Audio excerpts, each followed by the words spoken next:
On va pouvoir passer au débat. Donc, il y a normalement des camarades qui ont des micros, qui pourront passer dans la salle et donner la parole, et lever la main pour demander la parole.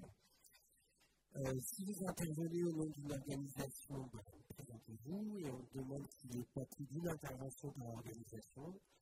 Et enfin, essayez de faire des interventions pas trop longues, de 2-3 minutes, si possible.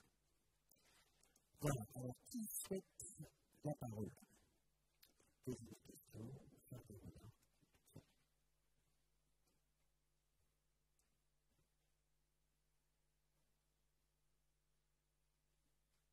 Il y a une personne devant. 30 secondes. Est-ce qu'il y en a d'autres? D'ores et déjà? Non, d'accord. Alors, vas-y. Oui, c'est quoi l'emprunt toxique que vous avez parlé tout à l'heure? Apparemment, il y a quelqu'un d'autre derrière.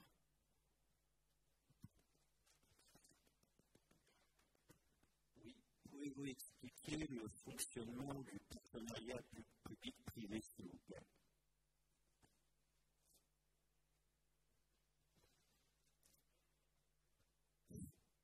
Est-ce qu'il y a d'autres personnes déjà qui souhaitent la parole?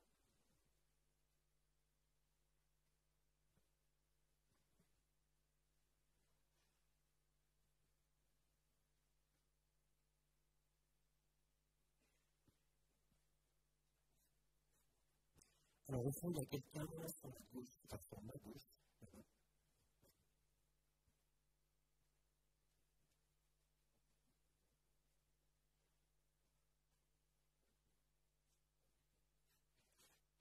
Je voulais juste savoir si c'était la vraiment de la santé en région capitaliste qui était à une échelle au niveau mondial, ou s'il y avait des pays qui faisaient exception, et notamment l'Espagne a reconnu un régime de gauche depuis 50 ans.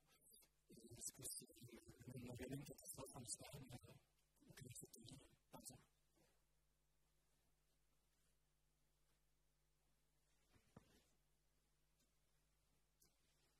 Est-ce qu'il y a d'autres interventions?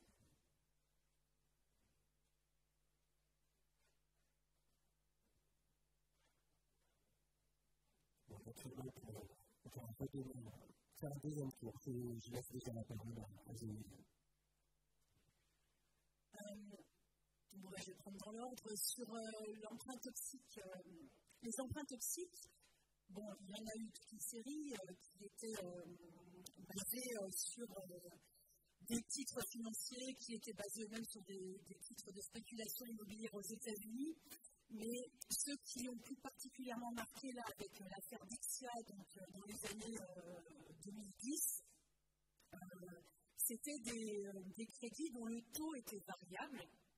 C'est-à-dire que les hôpitaux, on leur vendait des crédits pas chers, donc ils ont été incités à s'endetter. Ça a vraiment été une politique délibérée de l'État et des gouvernements de les pousser à s'endetter, de leur donner le droit d'emprunter directement de l'argent. Donc le directeur d'hôpital a été autorisé à emprunter. Et le mécanisme, c'est que tu empruntais à un taux qui paraissait pas très cher, donc intéressant, sauf que dans les clauses du contrat, le taux il pouvait varier après quelques années. Et il variait selon différents indicateurs économiques. Là, celui dont j'ai parlé, l'indicateur, c'était le taux de change entre l'euro et le franc suisse. Donc effectivement, pendant très longtemps, le taux de change entre l'euro et le franc suisse n'avait pas bougé. Et puis tout à coup, quand il y a eu la crise de l'euro, la crise de la zone euro, ça a bougé, ça a déclenché des clauses. Il faut s'imaginer que des taux d'intérêt qui pouvaient être à moins de 5%, 3, 4, 5%, tout à coup, du jour au lendemain, ça pouvait monter à 25, voire 40% de taux d'intérêt. Donc, il y a des hôpitaux comme ça qui ont été du jour au lendemain complètement étranglés. Pas que des hôpitaux d'ailleurs, parce qu'on avait beaucoup plus parlé d'ailleurs des communes. Il y avait des communes, des collectivités locales, etc. Et du jour au lendemain, ils se sont retrouvés avec des monceaux de dettes qu'ils n'arrivaient plus à rembourser. Voilà. Sur le partenariat public-privé, le principe rapidement, c'est que là, c'était l'exemple d'un hôpital, donc restons sur un hôpital, au lieu que ce soit l'État ou la Sécu qui finance la construction de l'hôpital, donc là c'était un chantier ESPAGE, l'exemple que j'ai donné, c'est FH lui-même qui paye le chantier. Donc, il finance lui-même le chantier. Mais en échange, l'hôpital devait lui payer un loyer pendant des années et des années. Et c'est c'est une des multiples façons qu'a la bourgeoisie et qu'ont les capitalistes de pomper en fait dans les finances publiques, parce qu'en réalité le montant cumulé des loyers, en gros l'hôpital pendant 30 ans il devait payer un loyer énorme à FH qui avait construit l'hôpital. Donc c'est une des méthodes, il y en a plein en fait. Quand on décortique en fait l'argent de l'État ou l'argent de la Sécu, parce que ce sont deux formes de fonds publics, mais en réalité, sur le fond, c'est pareil. C'est quand même l'argent des impôts des travailleurs ou l'argent des cotisations des travailleurs. Mais il y a de multiples façons de détourner cet argent-là vers les caisses des banquiers, vers les caisses des entreprises. J'en ai détaillé un certain nombre. Et les partenariats publics-privés, c'est un exemple parmi tant d'autres. Voilà. Et alors, sur l'histoire du délabrement de la santé, je ne peux pas te répondre précisément sur l'Espagne, parce que je n'ai pas fait une étude exhaustive du système de santé dans chaque pays du monde. Je ne connais pas bien l'Espagne personnellement. Mais en tout cas, ce que je peux dire, c'est que cette évolution de fond, parce que elle ne dépend, vous avez vu, c'est pas une politique d'un gouvernement. Vous savez, aujourd'hui, la gauche nous dit c'est l'austérité, c'est les politiques libérales. En réalité, quand on prend un peu de recul, c'est vraiment la conséquence de la crise du système capitaliste, de cette crise qui fait qu'il y a des masses de capitaux qui ne trouvent plus assez de rentabilité en s'investissant dans la production et qui cherchent à aller gratter dans tout un tas de secteurs où ils n'étaient pas auparavant. Et cette évolution-là, qui est faite de privatisation, de pan entier du système de santé et de financiarisation, de dictature de ces fonds d'investissement sur la santé, cette évolution de fonds, elle est la même dans tous les pays. Et dans tous les pays riches, parce que c'est là où il y a quand même de l'argent à aller gratter. Et les histoires des systèmes de santé peuvent être très différentes. C'est vrai qu'en France, vous avez vu un hôpital public qui était issu de la charité religieuse, qui a été largement financé par l'État et qui a été public, très largement public. Il y a d'autres pays où ça s'est fait autrement. Il y a le système de santé dont on entend quand même parler, qui est aux États-Unis, qui lui est encore fait complètement autrement, avec beaucoup plus de boîtes privées au départ. Mais en tout cas, ce qui est sûr, c'est que partout, l'évolution vers les restrictions de personnel, des suppressions d'emplois, les attaques contre les travailleurs en général et en particulier dans le système de soins, elles sont pareilles dans tous les pays de la planète parce que la guerre de classe menée par la bourgeoisie pour s'accaparer une part croissante des richesses, elle est la même de partout. Elle ne dépend pas de la couleur politique du gouvernement. Vous avez vu un petit peu aussi dans l'exposé cet enchaînement de la gauche, de la droite. On ne voit pas du tout la différence. Les uns, ils commencent par mettre en place un forfait hospitalier pour faire payer les soins à l'hôpital qui avant étaient gratuits. Le gouvernement d'après, il l'augmente, d'après il l'augmente, voilà. Et les uns suppriment des lits d'hôpitaux, ceux qui arrivent après, ils en resuppriment.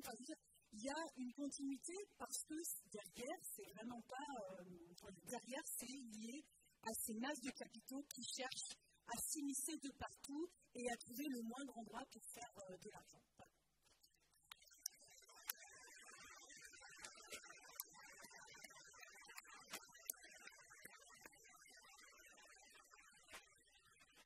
Alors, est-ce qu'il y a d'autres camarades qui souhaitent la parole? Oui, là, il y a une transaction à droite. Et qui peut faire? Il y aura aussi une intervention au fond. Voilà.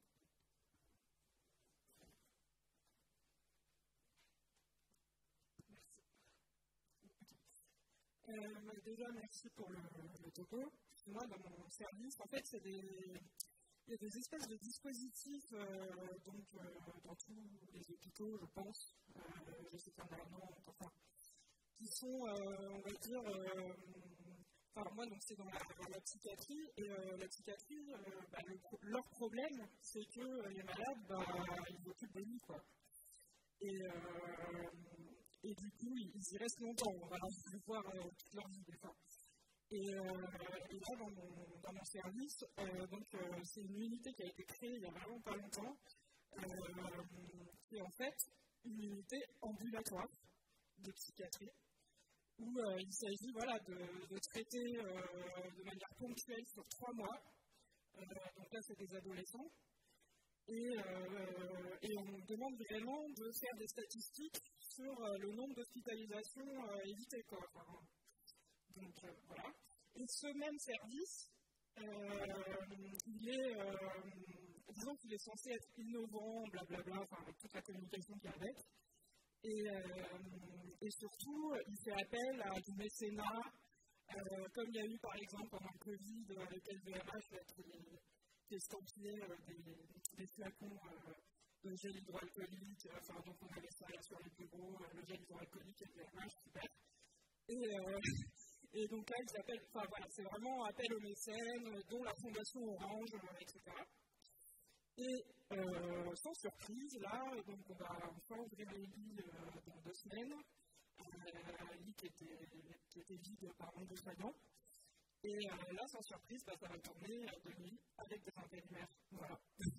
Donc, argent ou pas, là, on a soi-disant pas mal d'argent, mais en tout cas, c'est avec des intérimaires quand même.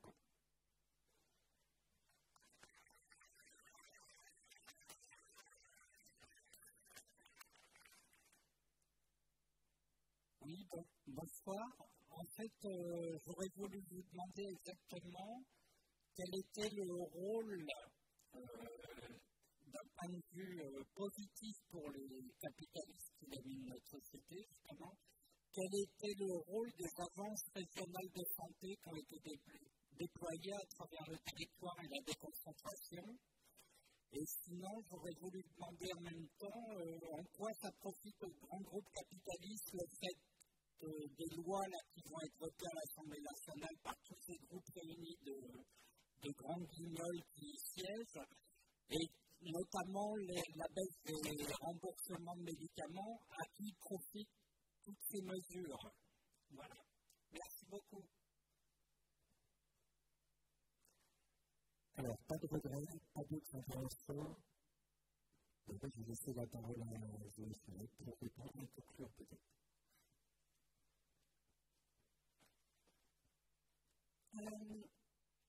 Pour commencer sur les nouvelles lois à l'Assemblée, je pense dans le sens. Effectivement, en ce moment, il y a un petit peu de bras de fer, il y a beaucoup de communication autour de la préparation du budget de la sécurité sociale à l'Assemblée. Donc, il y a des annonces, des contre-annonces, des désannonces, vous voyez, tous les jours ça bouge. Alors, ceux qui dirigent la Sécu, ceux qui dirigent l'État, ils sont quand même soumis à des pressions contradictoires parce que, évidemment, les industriels du médicament, eux, ils veulent toujours que leurs médicaments soient encore plus remboursés, ils veulent toujours pomper encore plus d'argent sur les remboursements Sécu.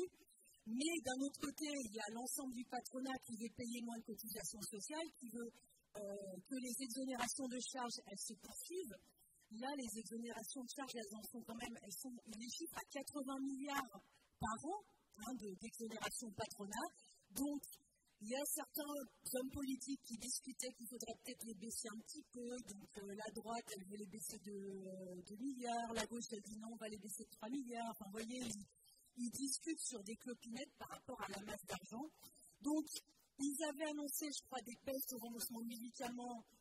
Il y a des mécanismes un peu compliqués où ça s'arrange avec les industriels.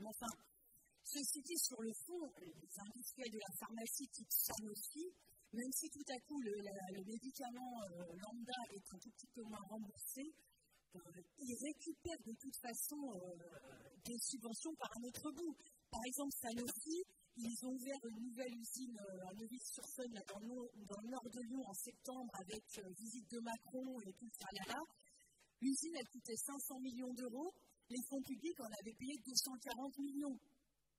Donc, vous voyez, il y a des négociations dans tous les sens, mais on va voir ce qu'il en sort. En tout cas, par contre, ce qu'on sait, c'est que sur ce qui est d'augmenter les jours de carence pour les fonctionnaires, baisser les remboursements des arrêts maladie, toutes les mesures qui sont par contre contre les travailleurs, là-dessus, ils sont tous d'accord et il n'y a pas de débat et il n'y a pas de bras de fer entre eux.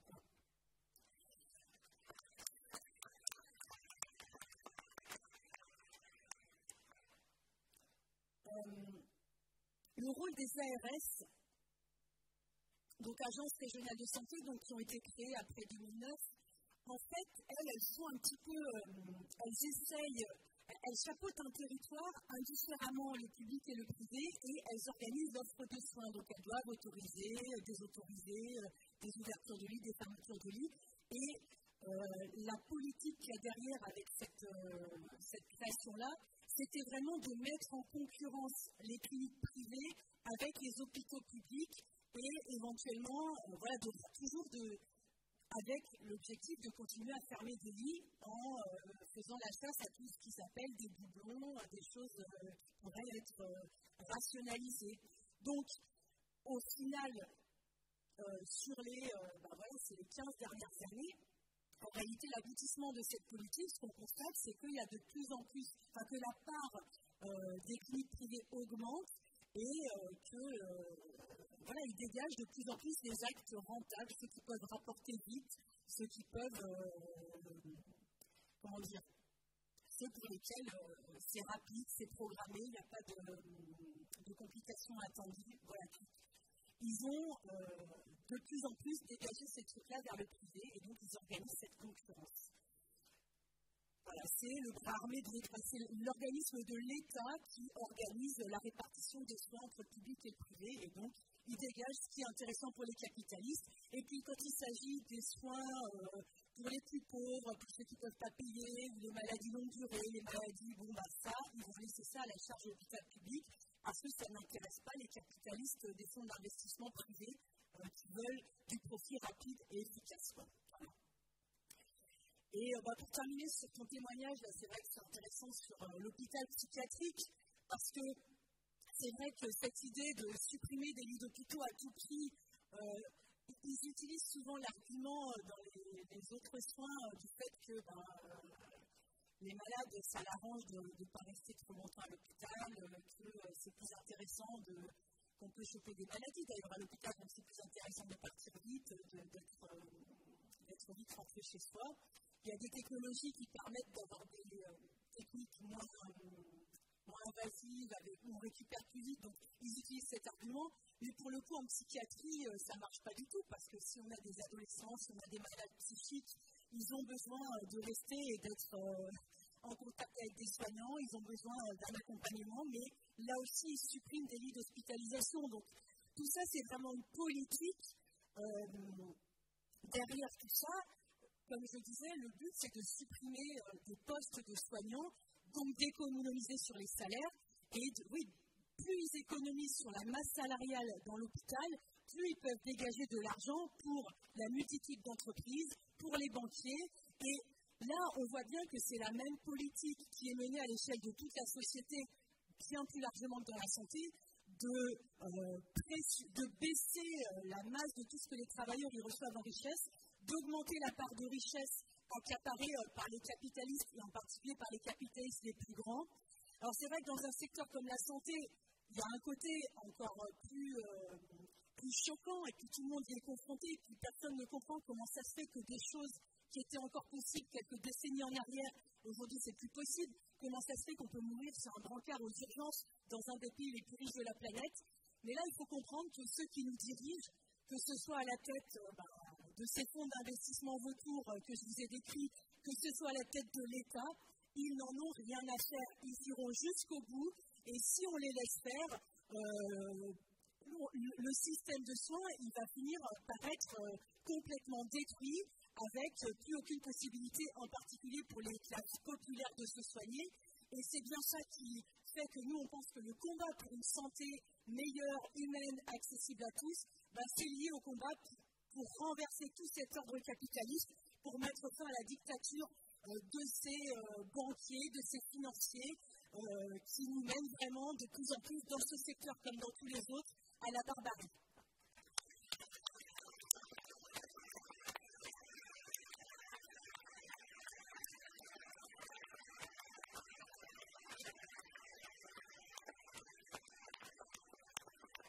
Bon, merci à tous. Un dernier mot pour vous dire que le prochain cercle Léon Trotsky se tiendra le 1er février, samedi 1er février, et que ce sera un sujet autour de la Grande-Bretagne. Voilà. Bonne fin de journée.